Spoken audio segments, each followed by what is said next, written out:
ಇವತ್ತು ಸಿಂಪಲಾಗಿ ರಸಮ್ ಸಾಂಬಾರು ಮಾಡೋಣ ಅಂತ ಮಾಡ್ತಾ ಇದ್ದೀನಿ.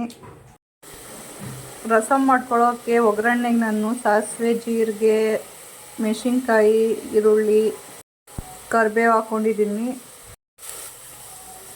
1-2 ಇಂದ 3 ಮಿನಿಟ್ಸ್ ಎಲ್ಲ ಫ್ರೈ ಆದಮೇಲೆ ಟೊಮೊಟೊ ಬೇಯಿಸ್ಕೊಂಡು ಇಟ್ಕೊಂಡಿರೋ ರಸನ ಹಾಕ್ಕೊತಿದ್ದೀನಿ. ರುಚಿಗೆ ತಕ್ಕಷ್ಟು ಉಪ್ಪು, ಕೊತ್ತಂಬರಿ ಸೊಪ್ಪು, ಕಾಯಿ ತುರಿ, ಒಣಮೆಣಸಿನ್ಕಾಯಿ ಹಾಕ್ಕೊಂಡಿರೋದ್ರಿಂದ ಲೈಟಾಗಿ ಸಾಂಬಾರು ಪೌಡ್ರು. ಈಗ ಎಲ್ಲನೂ ಚೆನ್ನಾಗಿ ಮಿಕ್ಸ್ ಮಾಡಿ ಒಂದು ಕುದಿಸ್ಕೊಂಡ್ರೆ ರಸಮ್ ರೆಡಿ. ಬಿಸಿ ಬಿಸಿ ರಸಮ್ ರೈಸ್ ಜೊತೆಗೆ ಬಿಸಿ ಬಿಸಿ ಹಪ್ಪಳ ಕೂಡ ಹಾಕ್ಕೊತಾ ಇದ್ದೀನಿ. ಬಿಸಿ ಬಿಸಿ ಹಪ್ಪಳ ಕೂಡ ರೆಡಿ ಮಾಡಿಕೊಂಡೆ.